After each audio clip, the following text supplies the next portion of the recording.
scramble. Ordine di scramble per 2 whisky kilo. Salita gate 20 angeli. Contattare Pioppo su Oscar 84. Alternato Papa 17. Ordine di scramble 15:40 Zulu. Trasmette Charlie Mike.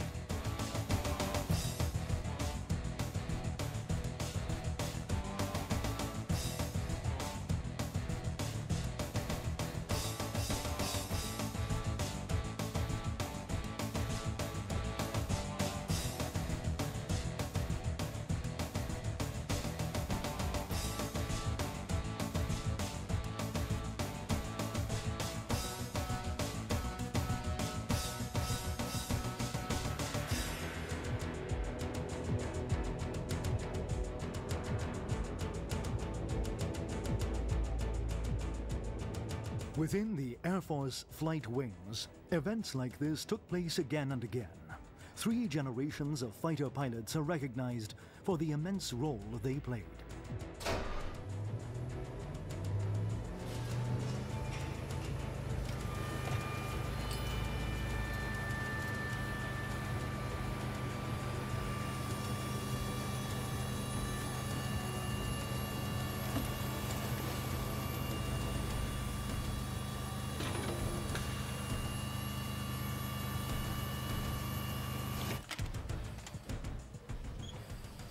With the piercing sound of a siren, the story of an interception mission begins.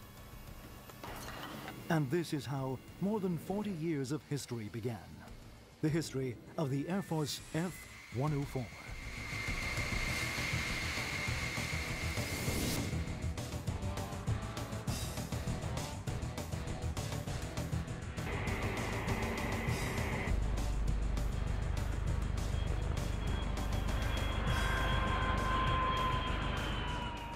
How the 104 became part of the Air Force flight wings selected from equally prestigious candidates is another story.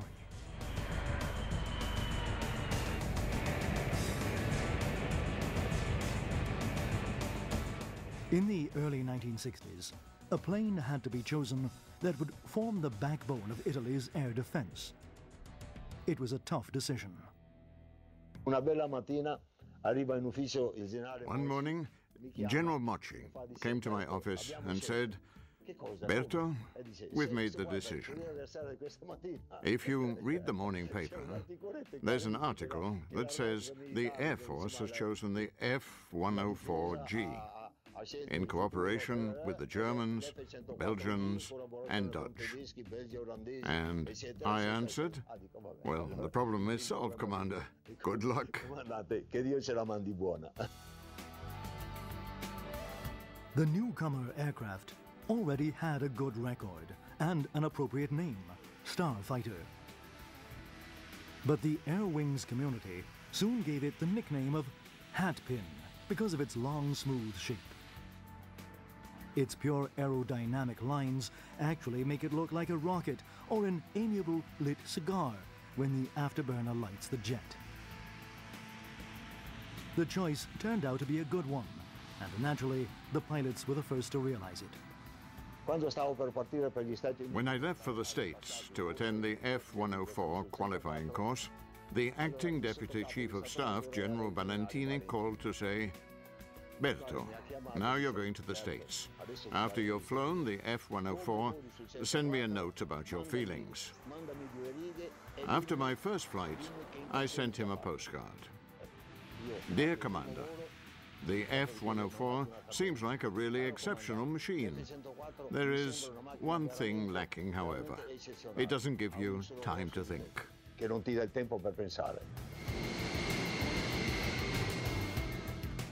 Training was the only possible solution. At first, Italian pilots were trained in Germany, but soon the 20th Squadron, based in Grosseto with the 2-seat version, began the transition to the trainer variant. The squadron maintained this challenge up until the last pilot was trained, and the whole time the 104 was in the front line. In fact, the TF-104 led to a change in the flight training courses to set the ab initio jet system, as it was called. The 20th was also equipped with a flight simulator, quite a prodigious machine for that time, and certainly an exceptional aid for students and instructors. The newly licensed pilots have better results than the older ones. One of the first indications is the difficulty of accelerating in the minimum possible time to bring the aircraft up to the operational velocity.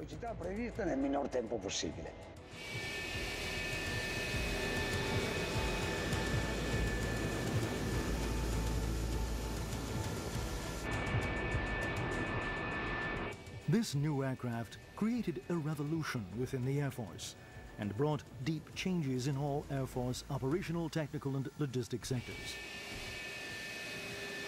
Throughout the years, the aircraft itself improved. With time and technology, many features were implemented to meet the goals of the armed force. It was adapted to fulfill various roles, making the best use of its own unique qualities.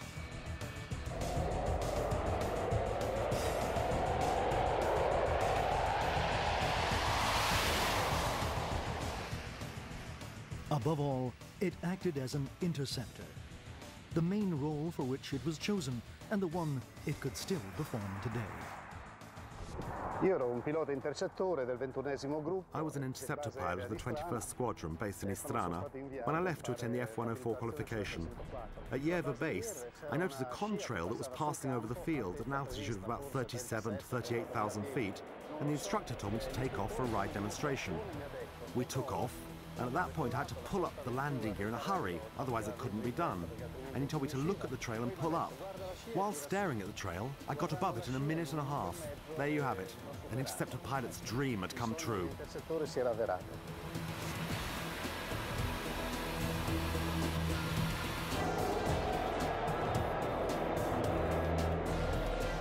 Operations within the wings went on day and night, and the 104 began to get the approval of the pilots. The aircraft was gratifying to fly with and didn't demand the impossible, but it did require maximum commitment. An F-104 pilot doesn't have to be a Superman nor a super pilot, but he ought to have one very specific characteristic: concentration. To fly the F-104, you have to be single-minded and totally concentrated. You have to realize you're aboard an F-104. You have to know it well and think only of that. The pilot's knowledge of the plane was an absolute necessity. Gradually, as flight hours increased, pilots within the wings built up their individual and collective experience.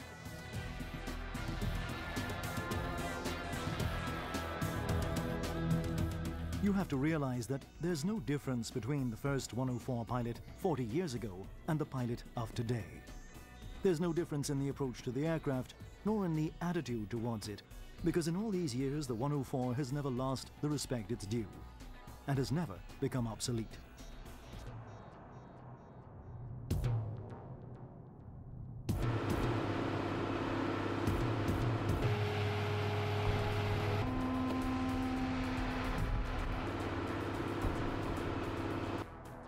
Throughout these years, the thrill of flying a 104 is still the same.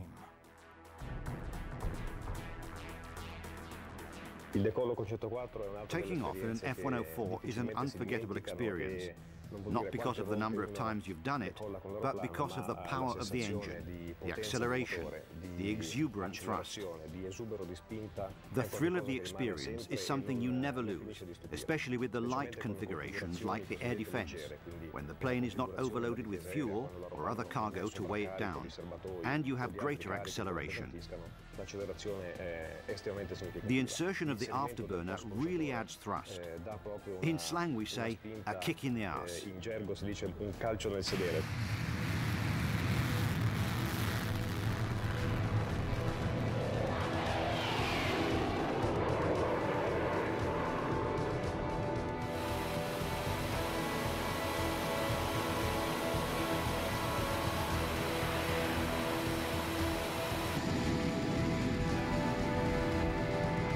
During its record-setting career, the Starfighter has been used by 10 Air Force wings and 15 squadrons in different roles.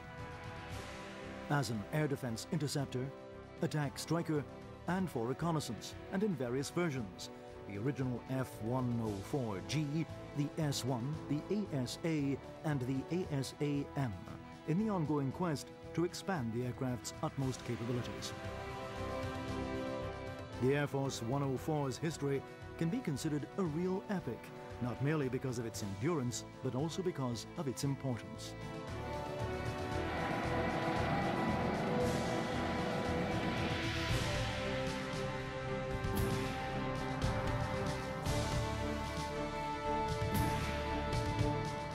The 104 reconnaissance version was flown by the 3rd Wing.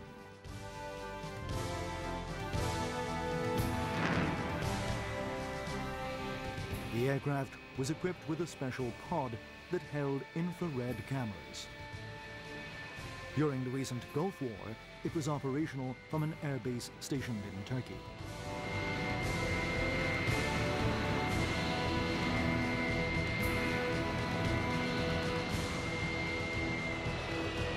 For over 20 years, the 104 was the plane of the modern age. From the time it first joined the flight line, it was a symbol of renewal. Ideas, plans, doctrines, and organization were updated.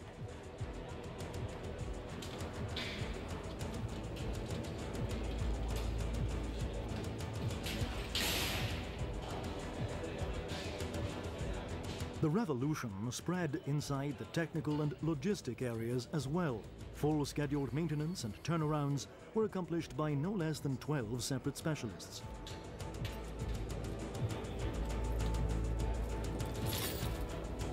A special training school was established just for them, and English began to be heard inside the hangars.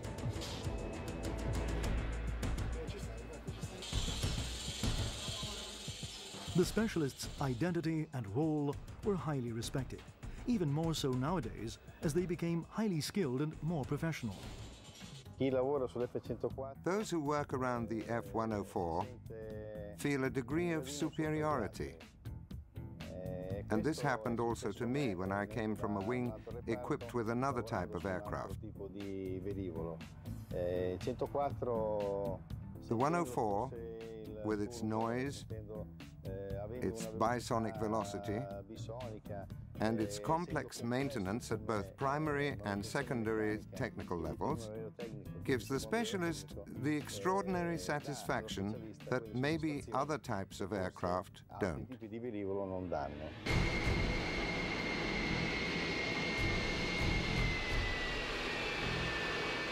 The classic relationship between pilot and plane expands and widens.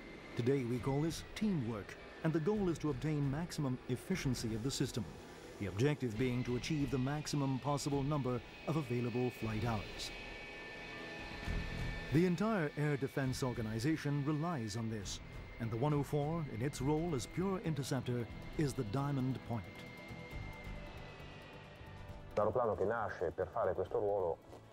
It's an aircraft that was made for this role, and its performance still makes it useful and capable in peacetime for searching and reaching other aircraft, identifying it. Not alone, however. Even though it has onboard radar, it couldn't accomplish this task without the absolute involvement and skill of the whole air defense chain, especially air defense radar. Without this chain, the 104 would fly blind and be unable to do its job.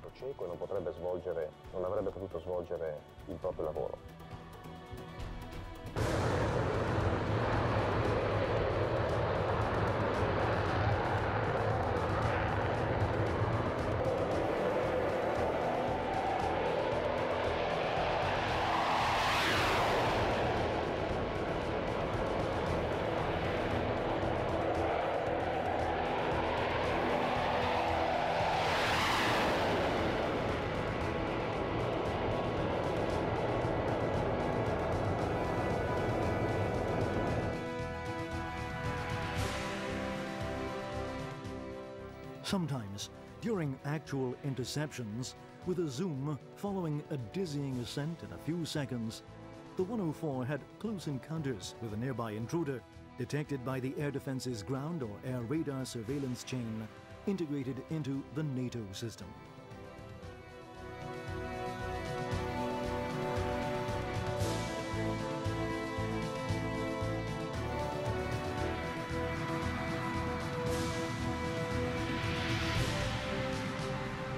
Whether those were accidental border intrusions or unauthorized flights, identification was made at the end of the mission, where the identity and the intentions of the unknown party had become known. At other times, during normal exercises, the in-flight encounter was with a friend or allied crew.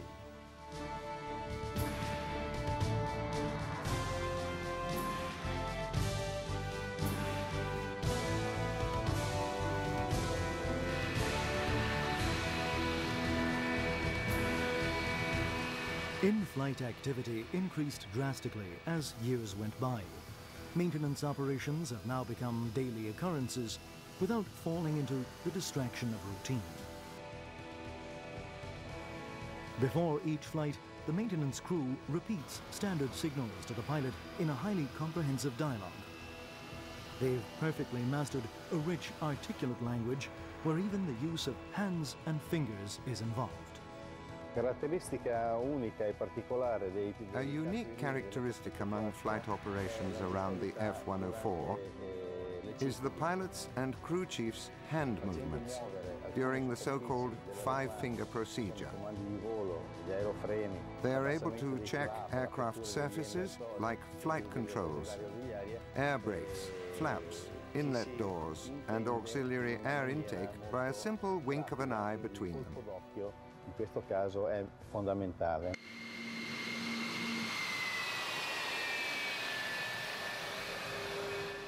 In the early 1980s, the great experience gained from flying the F-104s provided the Air Force with the necessary skills to start a new modernization program based on the Tornado. Abbiamo cominciato piano piano. Little by little, we began to develop an international mentality, both as pilots and as specialists. Squadron exchange began to go well. Exchanges between pilots, specialists, and aircraft from other squadrons. The European air forces started to get to know each other. We were the forerunners of a new Europe and a new NATO. I sincerely believe this change was good for us, and that it was a necessary milestone for the proper development in military aeronautics that followed. Decades in many wing activities were devoted to the 104. It was natural that the hat pin became the fulcrum of many events. Unusual events, like the speed race in the early 80s. An unusual 1,000-meter runway challenge between the 104 and 3 Formula One racing cars.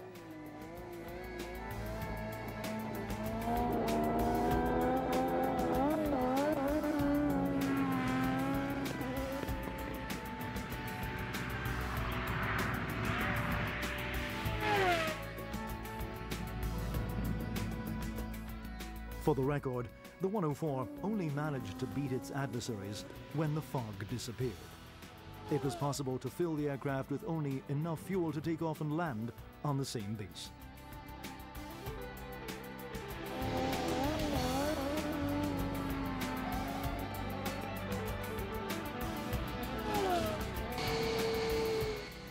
During special anniversaries or events, its fuselage was painted with creative designs and brilliant colors, like this.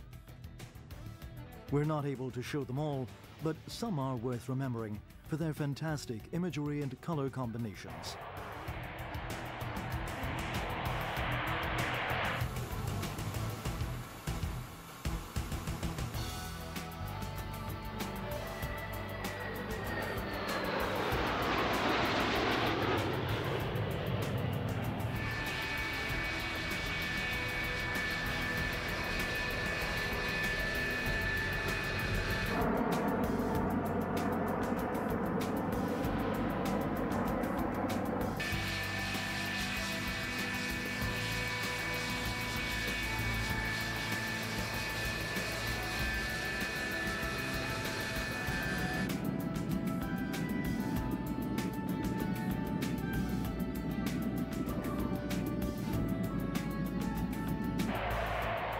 This one in particular will probably stand out in the 104's history. The red livery, white wings and fins with small finishing touches in black. It belongs to the 10th Squadron of the 9th Wing, the one where the 104 would end its operational activity inside the Air Force and the world.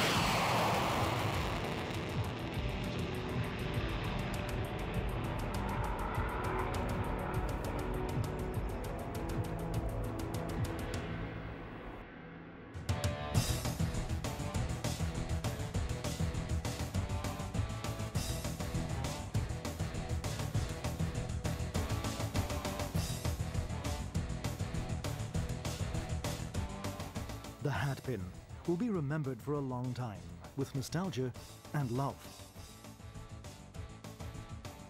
Feelings frequently and broadly shared among 104 pilots. Spontaneous feelings after thousands of 104 flying hours. The 104 is a unique airplane, and I'm sure I speak for all F-104 pilots when I say that we can put all other planes to one side, and the 104 on the other as being unique. If we wish to give a short definition of the 104, summing it up would certainly be difficult, and we might easily stray from the point. How can we describe the F-104? First of all, it's the most beautiful plane in the world. It's fascinating, unique, and may be compared to a woman. Very demanding to manage.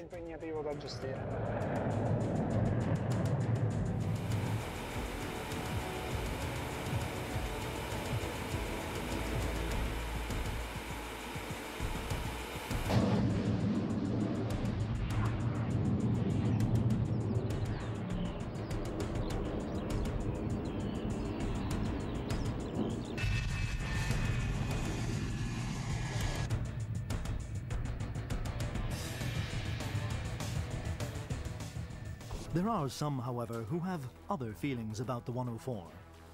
The latest young pilots who've had the chance to perform an F-104 lineup a considered privilege they know only too well. The feelings a young pilot gets from the F-104 are surely pride and awe in the presence of a machine that many remember with nostalgia, and others would love to fly, but will probably never have the chance.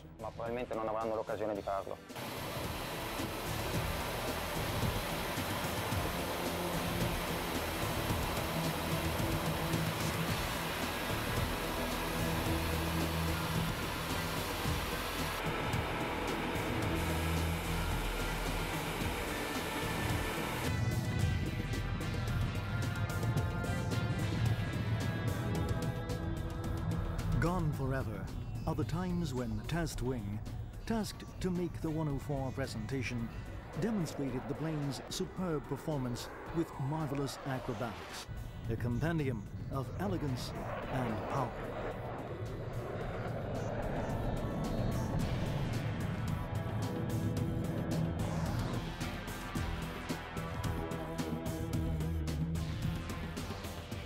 Large formations of F-104s, with their perfect geometry, were stunning in numbers and precision. They were the pride of every wing.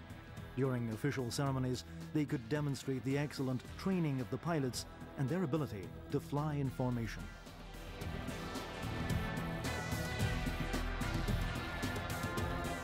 The flight controls required physical effort, constant attention, and sensitivity to the slightest movement. Man and machine had to be in perfect harmony, in sync. The satisfaction of such flights is still alive, along with memories of the difficult tasks.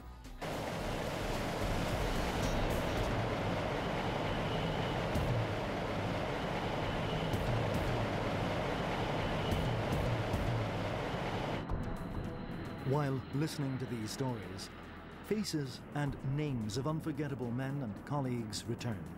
Those whose supreme sacrifice will always be linked to the history of the 104 and the Air Force.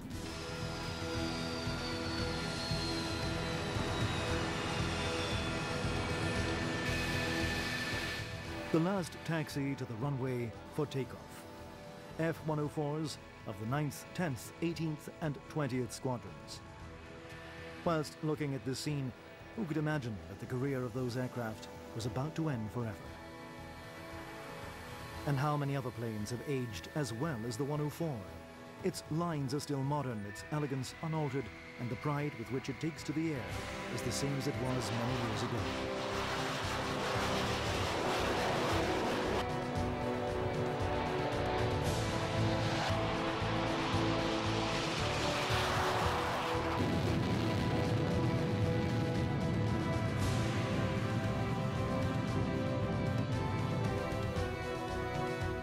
There's no more fitting tribute to this extraordinary participant in the long history of Italian military flight than a formation pass with the colors of the Italian flag.